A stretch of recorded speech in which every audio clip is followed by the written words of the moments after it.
I'm greatly honored to be here to accept the BBVA Frontiers of Knowledge Award, especially if I put aside for a second that this is a hugely humbling experience to follow in the footsteps of some of the greatest minds of our era.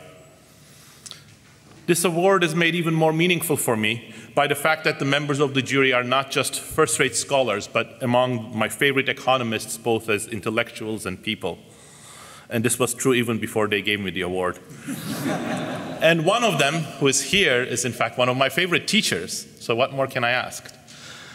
The statement of the award emphasizes the two areas of my work that I am most proud of: institutions and technology. In both of the areas, my work is a small part of a bigger collage created by dozens of scholars, and I feel fortunate to be here to be recognized for this joint effort. The role of institutions in economic development and the interplay of politics with economics was what attracted me to economics as a high school student in the 1980s, coming of age in Turkey, under a military dictatorship and a dysfunctional economy, wondering whether the two were inexorably linked. I realized quickly as I went into economics that this isn't what the discipline was focusing on, but nevertheless found economics intriguing, even exciting.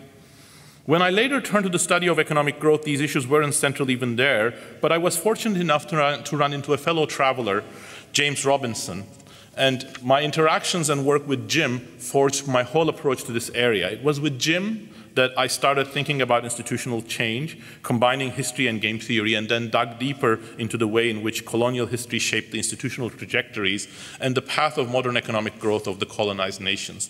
It was also with Jim that I attempted to unify our and many other scholars' work to the institutional foundations of economic development and why nations fail. My starting point in the study of technology has been that technology in some way, just like institutions, isn't just a source of prosperity, but also creates winners and losers. The bias of technology, which is sometimes referred to, is fundamentally determined by the choices that all of us make. Technological change tends to be directed towards factors that are abundant, and this determines who benefits from technological change.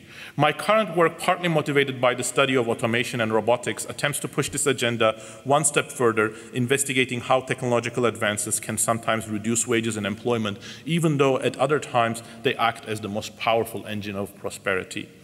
Both of these areas are work in progress, and what is particularly gratifying for me is to see young scholars making spectacular advances in these areas.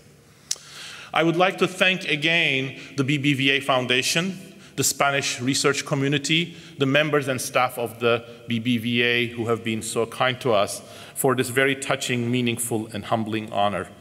And I would like to give my special gratitude to my family who have been supportive and instrumental in all of this, but unfortunately couldn't be here with me today.